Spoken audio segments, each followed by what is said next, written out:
Okay.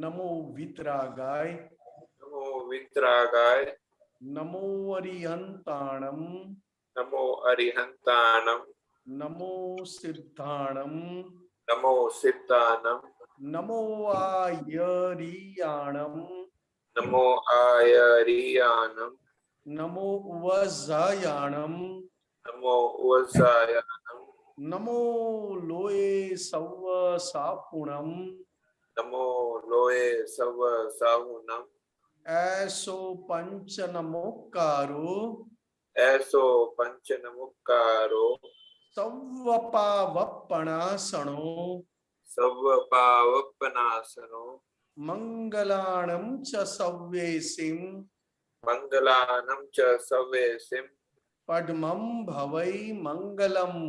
पद्मं भवै मंगलम। ओम नमो भगवते वासुदेवाय, ओम नमो भगवते वासुदेवाय, ओम नमः शिवाय। ओम नमः शिवाय। जय सच्चिदानंद। जय सच्चिदानंद।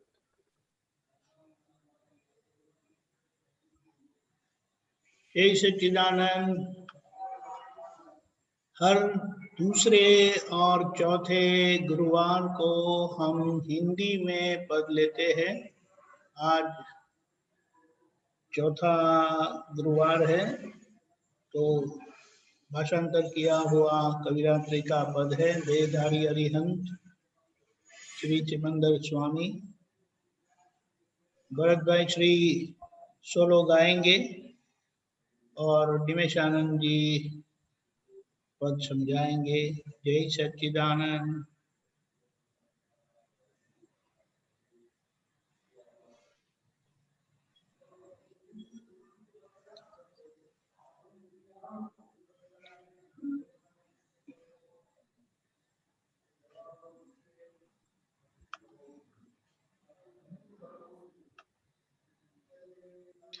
जय सच्चिदानंद। जय सच्चिदानंद। हाँ નિમેશાનંદ जी जी। હા, પેલું મુખડું છે, પછી બે બે ટ્રાન્ઝા ગાઈસ, પાછું દેહધારી અરિહંત हिंदी में है। हाँ जी जी। पहला मुखड़ा है, उसके बाद में दो ट्रांजा है। वापस मैं मुखड़े पे आऊंगा, देहधारी अरिहंत, फिर आप समझाइएगा। जी जी। करेक्ट, वही पैटर्न पूरा वैसे ही। हाँ जी हाँ जी। ओके, जय सच्चिदानंद। जय सच्चिदानंद। देहधारी अरिहंत सिमंदर स्वामी, ब्रह्मांडी श्रीमंत स्वात्मगामी। देहधारी अरिहंत सिमंदर स्वामी, सर्वशासन दैवगण संरक्षण देना। पद्मावती देवी सबकी प्रार्थना पहुंचाना। एक क्षेत्र में आए उसको कायमी हो शांति। अनासक्त निष्काम अखंड हो समाधि। देहधारी अरिहंत सिमंदर स्वामी। जय सच्चिदानंद। सबसे पहले तो इस पद में कविराज ने नमो अरिहंताणम की पहचान बताई है, क्योंकि अरिहंत मतलब देह के साथ विद्यमान है, देह के साथ होते हुए भी संपूर्ण वितराग है, केवल ज्ञान में है। जब ऐसे देह के साथ तीर्थंकर भगवान का दर्शन हो सके, तब जाके हम कुछ मोक्ष या मोक्ष की बात समझ सकते हैं। सारी बातें सीख ली, सारी दृष्टि पा ली, सब कुछ हो गया, फिर भी अरिहंत मतलब विद्यमान तीर्थंकर, उनका दर्शन नहीं हुआ है तब तक हमारा खुद का आत्यंतिक कल्याण होना बाकी है। दादा भगवान भी कहते थे 0.001% सिमंदर स्वामी दर्शन करते ही आपको केवल ज्ञान हो जाएगा। उल्लास पड़ड़ आत्मा के ऊपर जो है वो सिमंदर तीर्थंकर मतलब अरियंत परमात्मा के दर्शन करते ही लास्ट ये लेयर ये पड़ड़ टूटता है और केवल ज्ञान होता है। सिमंदर स्वामी भगवान क्या है तो कि इतना ही है, पूरे ब्रह्मांड में अगर दर्शन करने लायक या तो शीश झुकाने लायक या तो सर्वस्व अर्पण करना हो तो ये सिमंदर स्वामी है, क्योंकि पूरी ब्रह्मांड के सर्वसत्ताधीश है। मालिक होते हुए भी केवल उनके दर्शन मात्र से लोगों का कल्याण होना, क्योंकि सिमंदर स्वामी के पास जाने से सभी को स्वातम खुद स्वातम हुए हैं, मतलब स्व आत्म निरंतर खुद के स्व में वो विद्यमान है, अपने गुणों से अपने स्वभाव से हर पल हर क्षण हर समय स्वातम गामी और दूसरे को भी उनके निमित्त से स्वातम पद प्राप्त करवाते हैं। इसके लिए श्रेष्ठ वितराग शासन देवी पद्मावती मां, ऐसे तो सभी शासन देव देवियों को प्रार्थना की है कि मोक्ष में जाते जाते हम कहीं अटक ना जाए, हम कहीं फिसल ना जाए। ये सर्वे शासन देव, हमें सिमंदर स्वामी के पास जाना है और हमारा आत्यंतिक कल्याण करना है। उस रास्ते में हमें सभी तरह से हमको आपका रक्षण मिले, संरक्षण मिले, ऐसी प्रार्थना की। और पद्मावती माता वितराग शासन देवी पार्श्वनाथ भगवान के शासन देवी 23वें तीर्थंकर पद्मावती माता को बहुत सारी लब्धियां हैं, बहुत सारी उनके अंदर विद्या है, लब्धि है, सब है। ब्रह्मचर्य के प्रति आसक्ति से बहुत विमुक्त है और जहां जहां वो ब्रह्मचर्य वाले जहां जहां देखते हैं वहां पद्मावती माता की विशेष कृपा होती है। इसके लिए पद्मावती माता को भी कहा, प्रार्थना की कि हमने दादा भगवान से दृष्टि पाई, जो आपको अच्छी तरह पता है, क्योंकि दादा भगवान से दृष्टि पाई हमने अक्रम विज्ञान से, अक्रम मार्ग से, और हमने ये दृष्टि पाने के बाद दादा भगवान से हमें पता चला कि मेरा कल्याण हो चुका है। दृष्टि पाते ही मैं शुद्धात्मा हो चुका हूं। अब निमेष का 100% केवल ज्ञान होना, निमेष के अंदर 100% फाइल नंबर 1 के अंदर केवल ज्ञान होने के लिए अरिहंत परमात्मा का दर्शन अति आवश्यक है। ऐसे तो जैन शास्त्रों में बताया है कि जो अरिहंत भगवान के दर्शन किए बिगर जिनको केवल ज्ञान हुआ है उसको आश्चर्य कहा, अपवाद कहा। जो ऋषभदेव भगवान की माता का सबसे बड़ा पहला आश्चर्य वो है मरु देवी का। बट यहाँ पे हम जो बात करते हैं, दादा भगवान से हमने दृष्टि पाई। सिमंदर स्वामी कौन थे, कहाँ है, नमो अरियंताणम कहलाते, ये कुछ भी समझ में नहीं आ रहा था, जानते तक नहीं थे। मगर दादा भगवान से दृष्टि पाई और तीर्थंकर भगवान के दर्शन किए बिगर अरिहंत तीर्थंकर, क्योंकि सभी सिद्धाणम कहलाते, 24 तीर्थंकर भगवान सिद्धाणम में आते। नमो सिद्धाणम नमो अरिहंताणम में हम यहाँ से सिमंदर स्वामी से हमारा ऋणानुबंध है। ये सिमंदर स्वामी भगवान कौन है, क्या है? पूरे जैन समाज में सभी आचार्य भगवान, साधु, साध्वी जी सभी सामायिक प्रतिक्रमण करने के पहले आज्ञा लेते हैं, और वो भी आज्ञा ईशान कोने में, ईशान कोने की तरफ मुंह रखकर, क्योंकि ईशान कोने में अरिहंत परमात्मा विद्यमान है।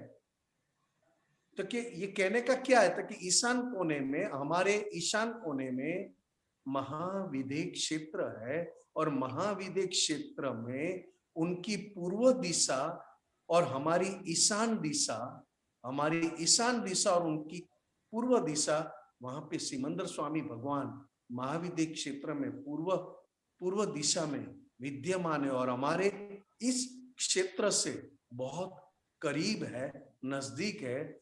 इसके लिए यहाँ पर अपनी ये भूमि पर सभी साधु संत आचार्य भगवान सामायिक प्रतिक्रमण की आज्ञा ईशान दिशा में मुख रखकर आज्ञा लेते हैं अरिहंत परमात्मा की।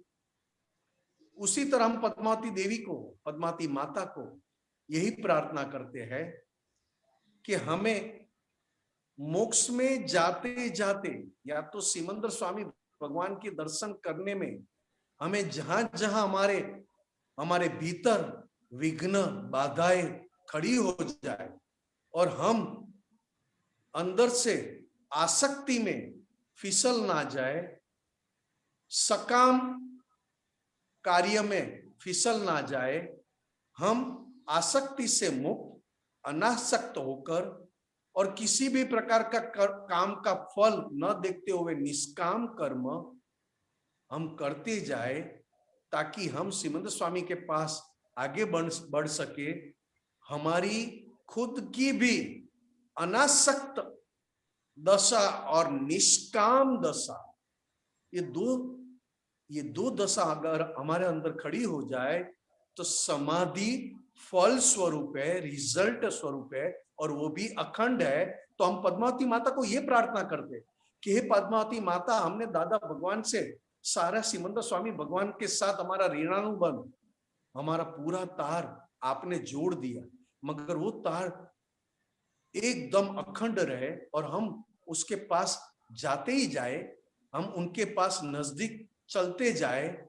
उसमें हमारा सबसे, हमारे देह, हमारे मन वाणी काया से हम अनासक्त हो जाए। अगर हम हमारे खुद के मन वाणी काया से अनासक्त हो गए, जो दादा भगवान ने ऑलरेडी ज्ञान दृष्टि देकर हमें मुक्त कर दिया है, संपूर्ण अनासक्त भाव, और ये दृष्टि के साथ हम अनासक्त हो गए, और साथ साथ एक पुरुषार्थ है कि निष्काम, मतलब सांसारिक कोई भी फल की इच्छा ना हो, सांसारिक कोई भी सुख की इच्छा ना हो, केवल अपना खुद का स्वतंत्र सुख की इच्छा हो, स्व शुद्धात्मा की समाधि की इच्छा हो, उसको निष्काम कहा। संसार का एक भी सुख ना चाहिए, संसार की एक भी इच्छा, हमारा ये कार्य करने के बाद हमें वो संसार मिले जो संसार मुझे सिमंदर स्वामी के पास ले जाए। ये प्रार्थना हम पद्मावती माता को करते हैं कि हे पद्मावती माता, हमारा निश्चय अड़ग है, फिर भी कहीं हम पुरुषार्थ में कच्चे ना पड़ जाए, तो आप हमारी प्रार्थना सिमंदर स्वामी को पहुंचाना आपके थ्रू, आपके ये, कि हम आपके पास दर्शन और आपके पास हम आपका भी सानिध्य भीतर से हम तीव्र इच्छा रखते हैं। उसमें हे पद्मावती माता, हम सिमंदर स्वामी भगवान का सानिध्य, सिमंदर स्वामी भगवान का दर्शन और सिमंदर स्वामी भगवान के गुणों के साथ हम हमारा केवल ज्ञान करना चाहते हैं, उसमें कोई विघ्न भीतर से न आए। ये प्रार्थना आप सिमंदर स्वामी भगवान और आप भी हमारी मदद कृपा बढ़ाए रखना। जय सच्चिदानंद। जय सच्चिदानंद। जय सच्चिदानंद। देहधारी अरिहंत सिमंदर स्वामी, दुनिया में प्रसरे अक्रम विज्ञान, कल्याणी मंगलम व्यक्त भगवान। महावीर शासन में सिद्धासन पाकर, सर्वव्याप्त सूक्ष्मता से अक्रम ज्ञानी, देहधारी अरिहंत सिमंदर स्वामी। जय सच्चिदानंद। सबसे पहली बात तो एक अच्छा परिचय दे दूं। दो मार्ग है मोक्ष यानी दृष्टि पाने का। मोक्ष दृष्टि समकित दृष्टि, सम्यक दर्शन पाने के दो मार्ग है, एक क्रमिक मार्ग और एक अक्रम मार्ग। दादा भगवान हमेशा कहते कि भगवान महावीर स्वामी जाने के बाद, भगवान महावीर स्वामी का निर्वाण होने के बाद उनके गणधर भगवान जिए तब तक चौथा आरा चल रहा था, सतयुग था।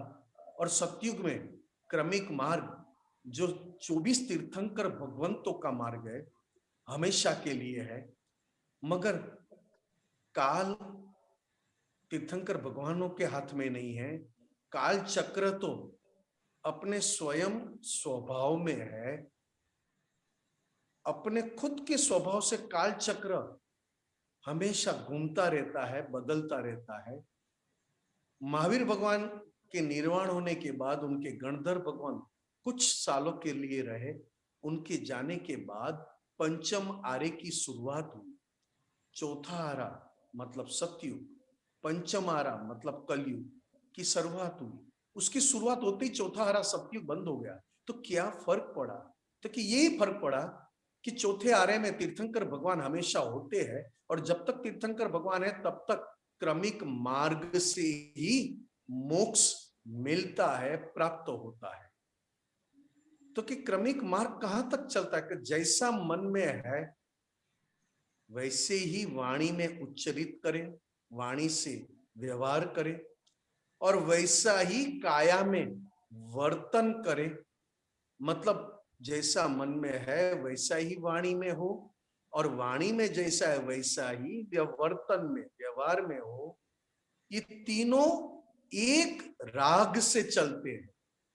ये बहुत बड़ी गुप्त और एकदम जो न दिखाई दे ऐसा गुह्य सतयुग का प्रमाण है। जब तक मन में है वैसा वाणी में बोलते, वाणी में ऐसा काया से व्यवहार करते, तब तक सतयुग मतलब चौथा आरा रहता है। और जब तक चौथा आरा है तब तक तीर्थंकर भगवान हाजिर है। और जैसे ही मन में अलग हो, वाणी में अलग हो, और काया से तो कुछ तृतीयमी व्यवहार हो जाए, क्योंकि मन में है वो पहचान ना सके, वाणी में कुछ बोलते और है, और काया से तो कुछ और ही करते, उसको कहा कलयुग मतलब पंचम आरा। जैसे ये तीनों का एक रूप में, एक राग में चलने का बंद हो जाए, उसको कहते हैं पंचम आरा कलयुग।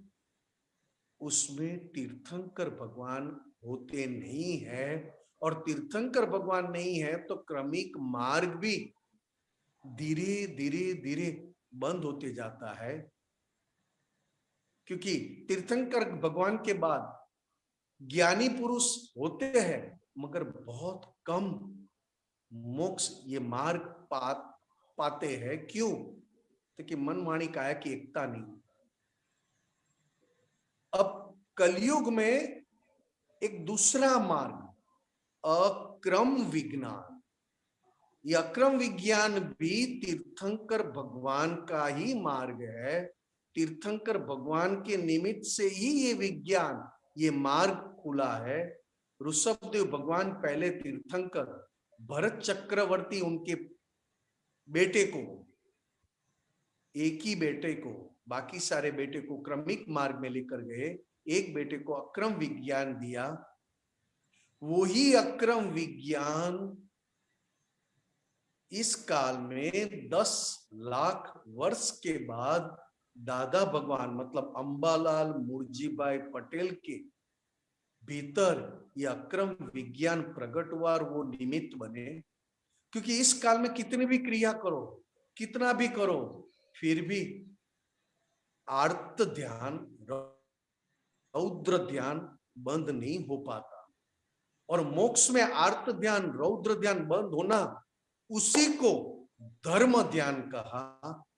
और आर्त ध्यान, रौद्र ध्यान हमेशा के लिए बंद हो जाए, उसको शुक्ल ध्यान कहा। मतलब देह के साथ संसार में रहते हुए, संसार का सभी कार्य करते हुए भी उनको अपना शुद्धात्मा पद, अपना निज स्वरूप, निज स्वभाव अनुभव में आता है। इसके लिए क्या कहा कि अभी ये कलयुग में क्रमिक मार्ग भले ही चलता हो क्रिया से, पूजा से, भक्ति से, परंतु अक्रम विज्ञान से भीतर की शांति, भीतर की आकुलता, व्याकुलता बंद करनी हो तो अक्रम विज्ञान जितना जितना इस भारत देश में जितना जितना फैलेगा, उतने लोग भीतर से भी शांति का अनुभव करेंगे और बाहर से भी शांति का अनुभव कर पाएंगे।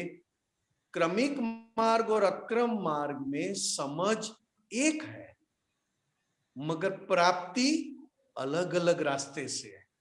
क्रमिक मार्ग में खुद को मेहनत करके आगे बढ़ना है, और इस काल में अक्रम मार्ग से, अक्रम विज्ञान से केवल ज्ञानी पुरुष की कृपा से इसमें आगे बढ़ पाते हैं।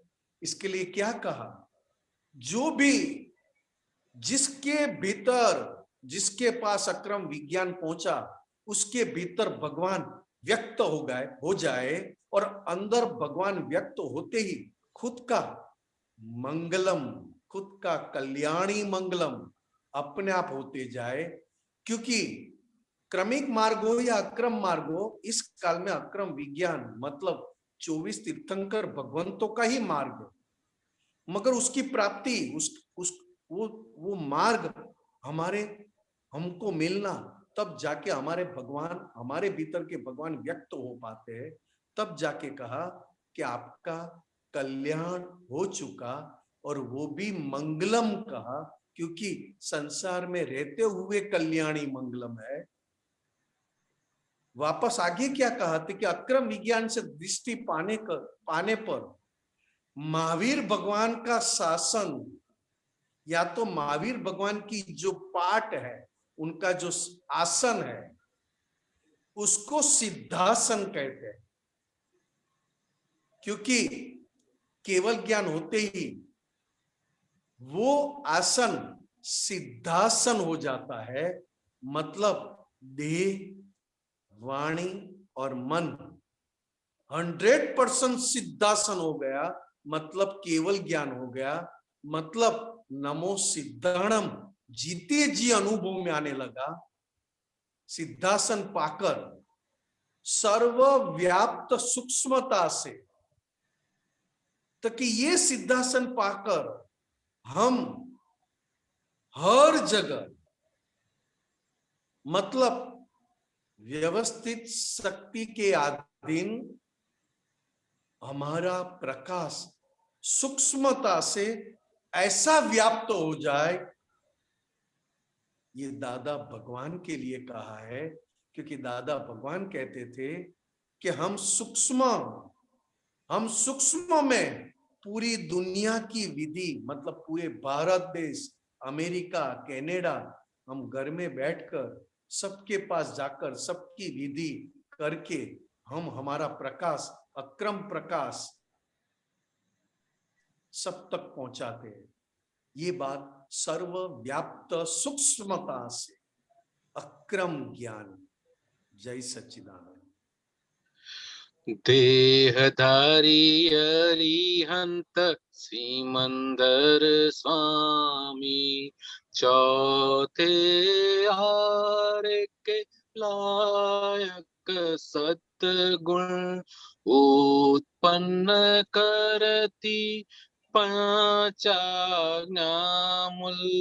क्षेत्र महाविदेह में संयम धारी, अणुव्रत महाव्रत वर्ते अनामी, देहधारी अरिहंत सिमंदर स्वामी। जय सच्चिदानंद। बहुत बड़ी बात कह दी कविराज ने इसमें। सिंपल शब्द आसानी से समझ में आ जाए, फिर भी उनकी गहराई तक जाना, ये तो पूर्ण संयमधारी। क्योंकि मार्ग मिला, दादा भगवान की कृपा से अक्रम विज्ञान मिला, दृष्टि पाई, फिर भी जो प्रकृति हम लेकर आए हैं वो चौथे आरे के लायक नहीं है साहब।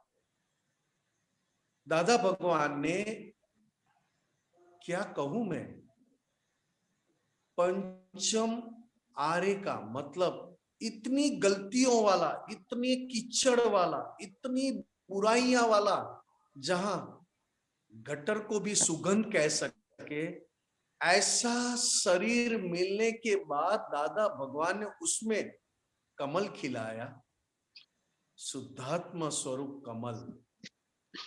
कीचड़ में दादा भगवान की कृपा से कमल खिला। मैं शुद्धात्मा हूं, मैं निश्चय निर्णय से शुद्धात्मा हूं, मैं मन वाणी काया से तद्दन भिन्न ऐसा शुद्धात्मा हूं।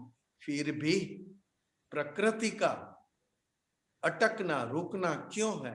तो कि प्रकृति पंचम आरे मतलब कलयुग के लायक है, सिमंदर स्वामी भगवान के लायक मतलब चौथे आरे के लायक बनाना बाकी है।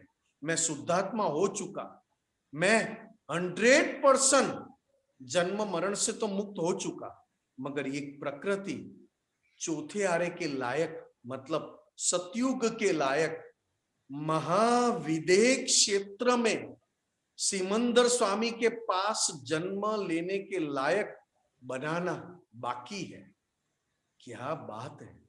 और ये सिमंदर स्वामी भगवान महाविदेह क्षेत्र में जन्म लेने के लिए, उसके लायक बनने के लिए, वो क्षेत्र में जन्म लेने के लायक बनने के लिए दादा भगवान ने सिमंदर स्वामी भगवान के हृदय में जो आज्ञा थी, वो 5 आज्ञा इस काल में सभी महात्माओं को ये 5 आज्ञा से जितना आपका व्यवहार चलेगा उतना आप महाविदेह क्षेत्र, केवल महाविदेह क्षेत्र नहीं किंतु सिमंदर स्वामी के आसपास जन्म लेने के लायक बन जाओगे। दादा भगवान बार बार कहते थे ये ज्ञान दृष्टि पाने से आप चौथे आरे के लायक तो बनते जाओगे, मगर आपकी 5 आज्ञा का पुरुषार्थ के अधीन आपको महाविदेह क्षेत्र में जन्म मिलेगा। तो दादा भगवान आप क्या कहना चाहते हो? तो क्या ऐसा ना हो कि सिमंदर स्वामी भगवान गुजरात में हो और आपने जन्म लिया कलकत्ता में, बंगाल में, तो आप साल में एक बार भी दर्शन नहीं कर पाओगे। तो आपकी भक्ति और आपकी 5 आज्ञा का दृष्टि का पुरुषार्थ ऐसा बढ़ाओ कि हर दिन हर पल सिमंदर स्वामी के पास दर्शन होते रहे और खुद का कल्याण होते जाए। तो ये 5 आज्ञा का संकल्प करना, 5 आज्ञा को हमेशा के लिए अपनी चर्म चक्षु के साथ साथ बनाए रखना, उसको चौथे आरे के लायक कहा। इसके लिए कहा जितना 5 आज्ञा चर्म चक्षु के साथ काम करते जाए उतना महाविदेह क्षेत्र में जन्म लेने वाला महाविदेह क्षेत्र का संयमधारी बनते जाए। भारत देश में संयमधारी बहुत है, मगर 5 आज्ञा से संयमधारी बन के महाविदय के लायक हो जाना, ताकि 5 आज्ञा 100% संयम में हमें रखती है, बना देती है। वहां पे जैसे 5 आज्ञा का निश्चय और 5 आज्ञा का पुरुषार्थ चर्म चक्षु के साथ होते जाए, वहां पे अणुव्रत, महाव्रत, इस प्रकृति में वर्ते, मतलब सहज रूप से वो महाव्रत अणुव्रत सहज रूप से इसमें क्रिया करते जाएंगे, करना नहीं पड़ेंगे, क्योंकि 5 आज्ञा वो अणुव्रत महाव्रत इस प्रकृति में अपने आप फल देते जाएंगे, रिजल्ट में आएंगे। मगर वर्ते क्या, ये सब होने के बाद वर्ते मैं शुद्ध आत्मा हूं, मतलब वर्ते अनामी।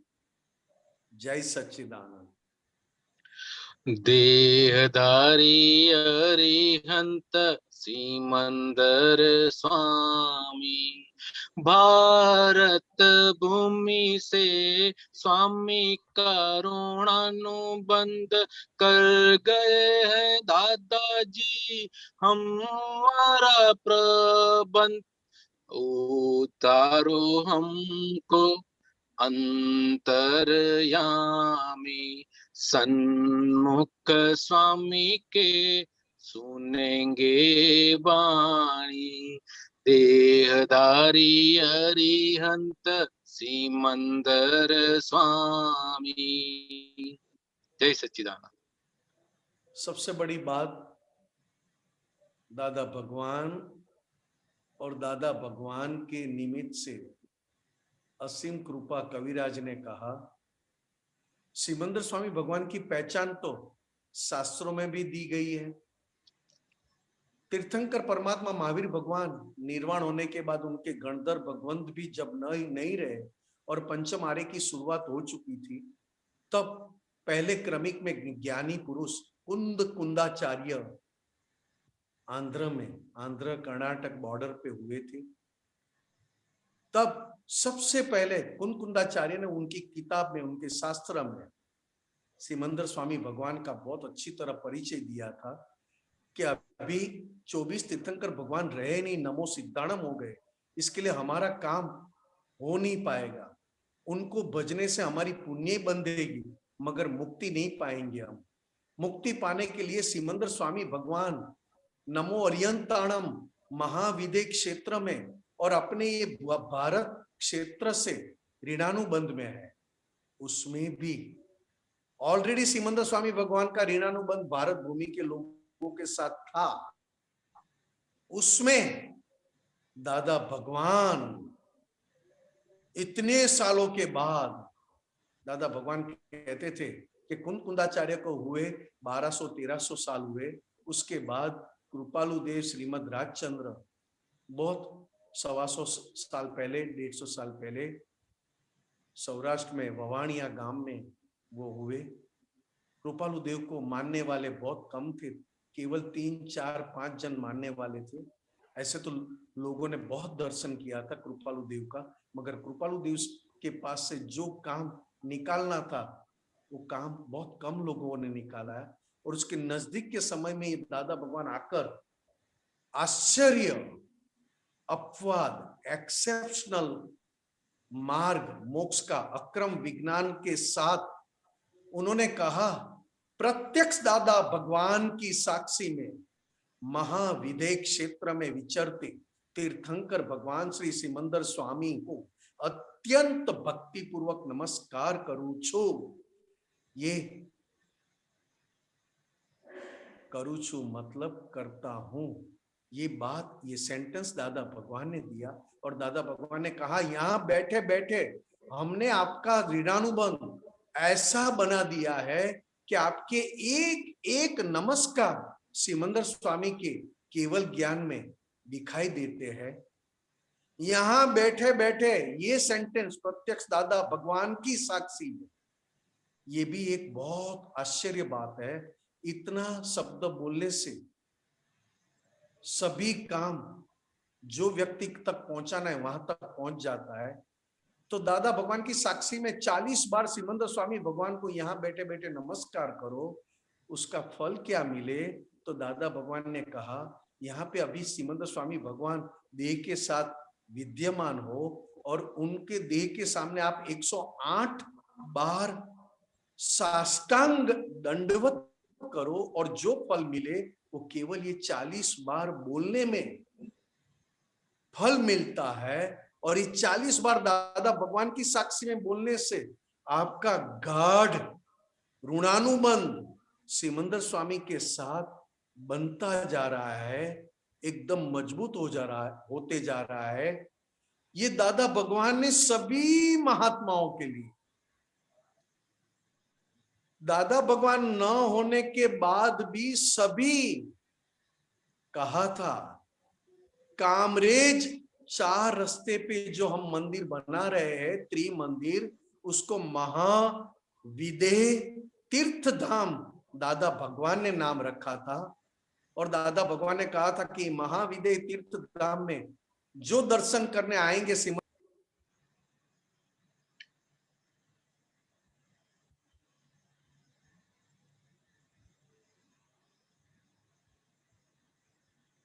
और दर्शन करने आएंगे। सुनाई देता है ना भरत भाई? હવે આવ્યું વચ્ચે મ્યુટ થઈ ગયું. हाँ जी, પહેલેથી બોલો ને. तो दादा भगवान ने उनकी हाजिरी में, दादा भगवान हमेशा कहते थे कि हमें मंदिर बांधने का श्रम करना नहीं है, हमें कोई आश्रम भी बांधने का श्रम नहीं करना है, मगर 82, 80, 81 और 82 की साल में 1981, 82 में कुदरत का एक आदेश हुआ, कुदरत ने एक निर्देश दिया और सिमंदर स्वामी भगवान ने आदेश दिया कि जा एक निष्पक्षपाती मंदिर बनाओ और ये त्रिमंदिर और त्रिमंदिर में दर्शन करने वाले का कल्याण अपने आप आगे आगे उनको निमित्त मिलते जाएगा। ऐसा निष्पक्षपाती त्रिमंदिर बांधने का सिमंदर स्वामी भगवान का आदेश और कुदरत का निर्देश दादा भगवान ने सर आंखों पर रखकर उनकी त्रिमंदिर कामरेज सूरत, उनकी हाजिरी में सिमंदर स्वामी भगवान भी उनके दर्शन में, उनके हाजिर में वो बड़ा पत्थर निकला, सिमंदर स्वामी भगवान बनाए। और दादा भगवान ने कहा कि यहाँ पे हमने मूर्ति नहीं रखा है, इसको मूर्ति नहीं मानना, इसको महाविदेह क्षेत्र में जो सिमंदर स्वामी भगवान देह के साथ विद्यमान है, उनके प्रतिनिधि, उनके रिप्रेजेंटेटिव हमने यहाँ पे स्थापित किए हैं। इसके लिए उसको मूर्ति मत कहना, प्रतिनिधि के रूप में ये काम करेगा। महाविदेह क्षेत्र में सिमंदर स्वामी भगवान है, वो भारत क्षेत्र पे नहीं आ सकते क्योंकि यहाँ पे पंचम आ रहा है। फिर भी दादा भगवान का योग बल, दादा भगवान का ऐश्वर्य और दादा भगवान की प्योरिटी सिमंदर स्वामी भगवान के रिप्रेजेंटेटिव को बनाकर ये कामरेज मंदिर में सिमंदर स्वामी भगवान हाजरा हजूर बिठाए प्रतिनिधि रूप में। तो क्या कहा तो कि यहाँ पे दर्शन करोगे तो भी आगे आगे आपको ऐसे निमित्त मिलते जाएंगे, आपका निमित्त मिलते ही कल्याण होते होते होते महाविदेह क्षेत्र की ओर आगे बढ़ोगे, आगे बढ़ते ही जाओगे। जितना जितना दर्शन कामरेज मंदिर में करोगे उतना उतना आगे ऐसे निमित्त महाविदेह क्षेत्र की ओर ले जाने वाले मिलते जाएंगे। दृष्टि, हमारी सम्यक दृष्टि प्राप्त कराने वाले निमित्त मिलते जाएंगे और आसानी से महाविदेह क्षेत्र में आपके सारे नमस्कार पहुंच जाए और वहीं आपका जन्म हो, ऐसा पूरा प्रबंध दादा भगवान महात्माओं के लिए, महात्माओं के बाद जो भी इस मंदिर में दर्शन करेंगे, ऐसे सभी भाग्यशालियों के लिए, पुण्यशालियों के लिए भी ये प्रबंध दादा भगवान ने करके दिखाया। धन्य है दादा भगवान को। सिमंदर स्वामी के पास जाने की बात तो बाद में रही। यहाँ बैठे बैठे सिमंदर स्वामी भगवान का चौथा आरा का अनुभव करवाए, और चौथा आरा का अनुभव सिमंदर स्वामी कामरेज मंदिर में होते ही केलनपुरी क्षेत्र में दादा भगवान की समाधि के पास त्रिमंदिर है। उस त्रिमंदिर में भी सिमंदर स्वामी भगवान का 18 अभिषेक करते हुए, 18 अभिषेक पूजन अर्चन करते हुए चौथे आरे का अनुभव करवाए, ऐसा प्रबंध किया। और बाद में हमने कहा कि हे अंतर्यामी परमात्मा, आपने हमारा तो उद्धार कर दिया, मगर जो आपको मिले नहीं है और बाद में भी ये मंदिर में आएंगे या तो हमें मिलेंगे, उसका भी आपने प्रबंध कर दिया। ये बात ऐसा प्रबंध किया कि हम सिमंदर स्वामी के पास जाकर उनकी वाणी 34 अतिशय मतलब 34 गुणों युक्त, 34 गुण युक्त वाणी, वो वाणी का क्या कहे साहब, शाद वाद वाणी, जो दादा भगवान की सिमंदर स्वामी के बिल्कुल करीब वाणी। शाद वाद शब्द केवल तीर्थंकर भगवान के लिए ये उपयोग में लिया है, यूज किया है। और दादा भगवान ने अपनी वाणी ऐसी शाद वाद का अनुभव करवाई, और वही दादा भगवान की 9 कल में उसमें यही प्रार्थना, यानी कहने का ये है, नमस्कार विधि जो दादा भगवान ने दिया वो भी महाविद्य क्षेत्र के लायक है। त्रिमंत्र बार बार बोलते वो भी महाविद्य क्षेत्र के लायक है। क्यों? तो कि यहाँ जितना जितना आपका मन वाणी काया का एकात्म योग, मतलब मन वाणी काया एक यूनिटी में चलने के साधन, एक यूनिटी में आने के लिए, जैसा मन में वाणी में काया में एक ही एकात्म योग, एक ही यूनिटी में आने के लिए जो साधन दिए है, त्रिमंत्र, नमस्कार विधि, 9 कल में, जो 9 कल में दादा भगवान ने खुद ने इस जन्म में अंबालाल मुर्जी भाई पटेल के जन्म में सबसे बड़ा साधन 9 कल में, जो दादा भगवान कहते थे कि 9 कलम की एक भी कलम हमसे ब्रेक नहीं हो पाई है, तो त्रिमंत्र, नमस्कार विधि, 9 कलम, और सबसे बड़ी बात दादा भगवान असीम जय जयकारो, मतलब खुद के परमात्मा की भक्ति करे, और खुद के भीतर है परमात्मा की भक्ति अवश्य सिमंदर स्वामी भगवान के पास पहुंचती है। वहां पे भी ये बात होती है। सिमंदर स्वामी भगवान के समूह शरण में भी बात दादा भगवान के महात्माओं की चलती है, वो भी दंग रह जाते हैं। किसी भी प्रकार का लायक नहीं है ये लोग, महात्मा फिर भी लायक बना दिया। ऐसा ये दादा भगवान 24 तीर्थंकर का नूर लेकर ये कलयुग में किसी को मोक्ष में नहीं जाना है उसको भी मोक्ष के लायक बनाया, और सिमंदर स्वामी के पास जन्म लेने के लायक बनाया। तो सिमंदर स्वामी के समूह शरण में दादा भगवान की सारी त्रिमंत्र, नमस्कार विधि, 9 कल में शुद्धात्मा प्रति प्रार्थना, और दादा भगवान का असीम जयकार।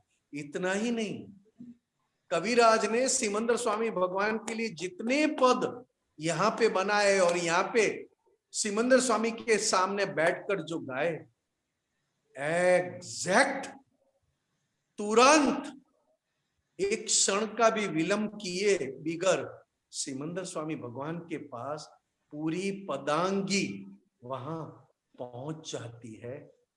जय सच्चिदानंद। त्रिमंदिर देहधारी अरिहंत सिमंदर स्वामी, आपके ही दर्शन से खुलेगा केवल ज्ञान। दादाजी की बनाई मूर्तियों में प्रतिष्ठान, वर्क लगाएंगे सिमंदरी स्वामी। विज्ञान खुला करेंगे प्रत्यक्ष स्वामी। देहधारी अरिहंत सिमंदर स्वामी। जय सच्चिदानंद। यही बात है भरत भाई, और यही जी बात जी। है दादा भगवान के दर्शन। दादा भगवान के दर्शन ऐसा कैसा दादा भगवान ने हमें दर्शन करवाए। हमें तो दर्शन करना भी आता नहीं था, क्या करते थे, कुछ नहीं करते, फिर भी दादा भगवान ने दर्शन ऐसे दिए और ऐसे दर्शन करवाए जो हमारी चित्त में, हमारे हृदय में दादा भगवान अपने आप दिखाई दे बैठ गए। ऐसे कैसे दादा भगवान? तीर्थंकर भगवान के पास जाते हैं, सिमंदर स्वामी का दर्शन करते ही केवल ज्ञान हो जाएगा। सिमंदर स्वामी के पास बैठते ही हमारे अंदर पूरा केवल ज्ञान, विज्ञान खुला हो जाएगा। ये बात 100%, क्योंकि अभी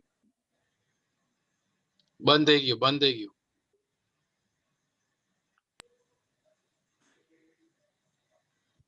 अभी हमें बोलू, हाँ जी हाँ जी। अभी हमें सिमंदर स्वामी भगवान के पास दर्शन करके केवल ज्ञान स्वरूप होना है। वो होएंगे, जरूर होंगे, मगर सिमंदर स्वामी भगवान क्या कहते हैं? ऐसा तैयार होकर आना ताकि मेरे दर्शन तुझे केवल ज्ञान में फिट करे। तो वो ऐसा तैयार करने वाला कौन है? सिमंदर स्वामी कहते हैं मैं तो सभी को मोक्ष देने तैयार हूं, सभी को केवल ज्ञान हमारे निमित्त से खुला होने वाला है, मगर तू तैयार होकर आना, तेरी खुद की क्वालिटी बनाकर आएगा तब जाके ये बात होगी। और यहाँ पे दादा भगवान ने बिगर क्वालिटी वाले को तैयार किया, बिगर क्वालिटी वाले को 100% सिमंदर स्वामी के पास जाने के लायक किया।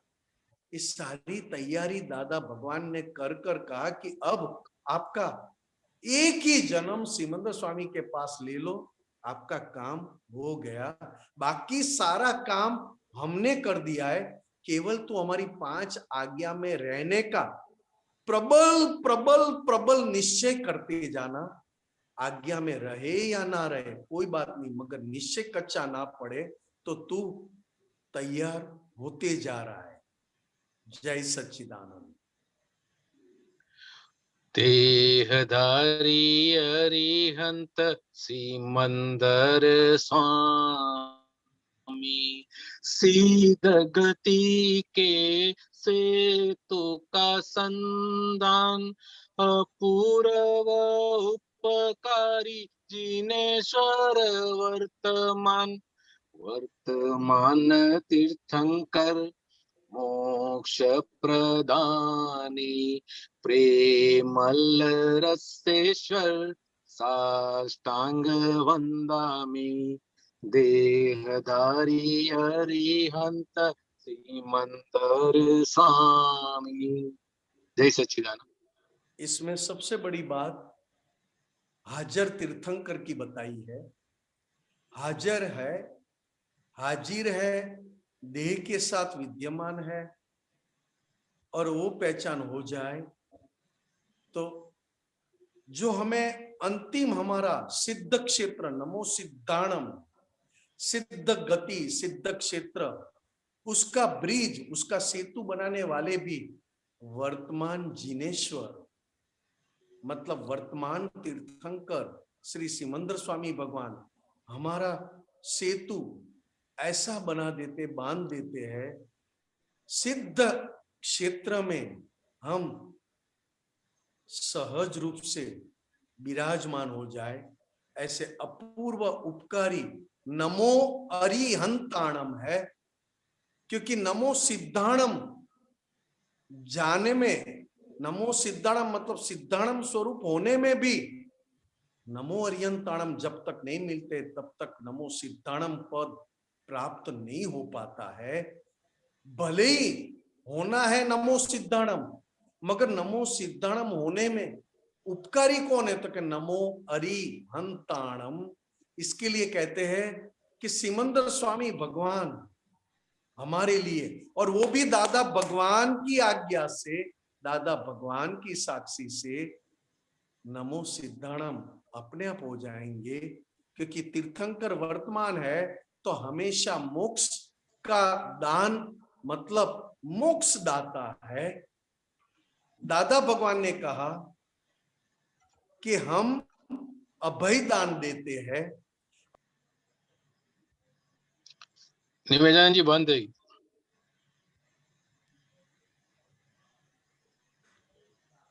दादा भगवान ने कहा हम अभय दान देते हैं। अभय दान मोक्ष दान कहा। फिर भी दादा भगवान ने क्या कहा? 100% मोक्ष का अनुभव करने के लिए वर्तमान तीर्थंकर श्री सिमंदर स्वामी भगवान अपूर्व उपकारी है। हम अभय दान देकर आपको मोक्ष स्वरूप बना दिया है। 100% मोक्ष स्वरूप होने के लिए तीर्थंकर वर्तमान बहुत अपूर्व उपकारी है। जय सच्चिदानंद। देहधारी अरिहंत सिमंदर स्वामी, पांचांगुली देवी चंद्रायण यक्ष देव, जहाँ भी हो भगवान जयते सत्यमेव, परिषदा में दे आशीष शुद्ध सत्य कामी, दादाजी के महात्मा को वहां से बुलाए, देहधारी अरिहंत सिमंदर स्वामी। जय सच्चिदानंद। हाँ, जय सच्चिदानंद। ये बात समझने जैसी है कि तीर्थंकर परमात्मा भी दादा भगवान के महात्मा को क्यों बुलाते हैं? ऐसी क्या बात है? तो एक ही बात है, महात्माओं का समर्पण दादा भगवान के प्रति, महात्माओं का अनन्य भाव दादा भगवान के प्रति, और महात्मा के सांसों में जिस तरह दादा भगवान का निधि ध्यान चल रहा है, इसके लिए सिमंदर स्वामी भगवान ने कहा कुछ भी ना आए कोई बात नहीं, कुछ भी ना आए कोई बात नहीं, मगर समर्पण करना आ गया। कुछ भी बात ना आए कोई बात नहीं, अनन्य भक्ति करने लग गए। और दादा भगवान ने वहां तक कहा कि ये महात्मा सरल है, बहुत सीधे है। इसके लिए सिमंदर स्वामी भगवान ने कहा कि यही लोग काम निकाल लेंगे हमारे पास आकर, क्योंकि सिमंदर स्वामी उनकी परिषदा में भी आशीष बरसाते हैं शुद्ध सत्य कामी के ऊपर, और दादाजी के महात्माओं को तो वहां से भी अवकार मिल रहा है। उसमें सबसे हमारे लिए उपकारी सिमंदर स्वामी भगवान के शासन देव और देवी, पांचांगुली देवी और चांद्रायण यक्ष देव, ये दोनों बहुत अभी हमारे महात्माओं के ऊपर उनकी आशीष, उनकी कृपा और उनके रक्षण इतने हैं कि सभी महात्मा अपने आप सिमंदर स्वामी भगवान के साथ भी अभेद दृष्टि से नमन करते हुए और पांचांगुली और चांद्रायण यक्ष देव के कृपा आशीष लेकर आगे सिमंदर स्वामी की तरफ बढ़ रहे हैं। जय सच्चिदानंद। देहधारी अरिहंत सिमंदर स्वामी, 24 के तीर्थंकर श्री कृष्ण भगवान, स्वकल्याण स्वरूपी हरि ओम नमः शिवाय। त्रिमंत्री एकत्व त्रिकरण तारिणी, अहो अहो अहो श्री सिमंदर स्वामी, देहधारी अरिहंत सिमंदर स्वामी, अहो अहो अहो श्री सिमंदर स्वामी, अहो अहो अहो श्री सिमंदर स्वामी। जय सच्चिदानंद। लास्ट पैराग्राफ में केवल निष्पक्ष, अपने आप को धर्म से भी निष्पक्ष और अपने मन वाणी काया के साथ भी निष्पक्ष होने का एक निर्देश बताया कि कृष्ण भगवान को कोई माने कोई ना माने, कोई ये करे कोई वे करे, कृष्ण भगवान क्या किया था वो बात करते हैं, मगर क्या होने वाले हैं। हमेशा लोगों की आदत भूतकाल को देखकर उसकी क्वालिटी बताना। तब दादा भगवान, तीर्थंकर परमात्मा महावीर भगवान, 22वें तीर्थंकर श्री नेमिनाथ भगवान, नेमिनाथ भगवान ने उल्लेख किया कि कृष्ण भगवान को आने वाली 24 में तीर्थंकर पद है। उस घर में खुद अकेले नहीं है, 3 लोग हैं। इस काल में कृष्ण भगवान का नाम लेते भी लोग घबराते, भाई क्यों? भूतकाल देखते हो, उन्होंने क्या बांध कर गए और आगे जाके कैसा करने वाले हैं। सभी का मोक्ष, सभी को निष्पक्ष, देखिए सभी संप्रदाय में गुणों की भजना बताई है, व्यक्ति की भजना नहीं है। फिर भी गुणों की भजना हम भूलकर व्यक्ति में फंस जाते हैं।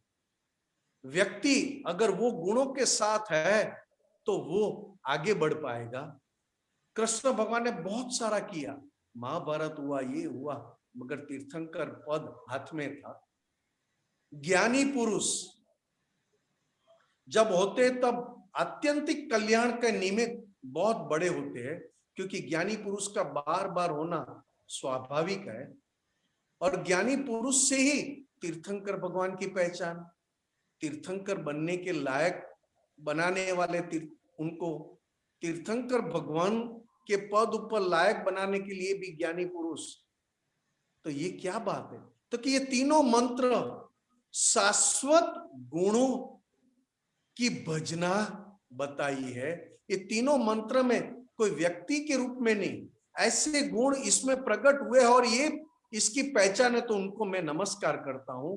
और ये तीनों मंत्र साथ में बोलने से हमारे भीतर जो भेद खड़ा करने वाली जो बुद्धि लेकर आए हैं, जो मैंने घर में भी यूज की, मंदिर में यूज की, शास्त्रों में यूज की, भगवान के दर्शन करने में भी मैंने भेद बुद्धि का उपयोग किया है। उस भेद बुद्धि को विराम या तो उससे विमुक्त होने के लिए ये त्रिमंत्र त्रिकरण तारिणी है। ये त्रिमंत्र एकत्व है, मतलब तीनों मंत्र में गुणों की भजना है। और वो सभी गुण एक दूसरे के लगोलग है, विरुद्ध नहीं है। त्रिमंत्री एकत्व, त्रिकरण तारिणी, मतलब मन वचन काया, ये त्रिकरण को मन वचन काया करण के रूप में, क्रिया के रूप में है। त्रिकरण को तारने वाले तारिणी है अहो अहो अहो श्री सिमंदर स्वामी। जय सच्चिदानंद साहेब। जय सच्चिदानंद। जय सच्चिदानंद। बहुत अच्छा विवरण हुआ, अच्छी भक्ति भी हो गई। जय सच्चिदानंद। हमारा समय यहाँ हो चुका है। निमेशान जी आप त्रिय मंत्र बुलाएं। भरत भाई आप फॉलो करिएगा प्लीज। ओके। नमो वीतरागाय, नमो वीतरागाय, नमो अरियंताणम, नमो अरिहंताणम, नमो सिद्धाणम, नमो सिद्धाणम, नमो आयरियाणम, नमो आयरियाणम, नमो वज्जायाणम, नमो उवज्जायाणम, नमो लोए सव्व सापुणम, नमो लोये सव्व साहुणम, ऐसो पंच नमोकारो, ऐसो पंच नमुक्कारो, सव्व पावपणासणो, सव्व पावप्पणासणो, मंगलाणं च सव्येसिं, मंगलाणं च सव्येसिं, पद्मं भवै मंगलम्। पद्मं हवै मंगलम्। ओम नमो भगवते वासुदेवाय। ओम नमो भगवते वासुदेवाय। ओम नमः शिवाय। ओम नमः शिवाय। जय सच्चिदानंद। जय सच्चिदानंद।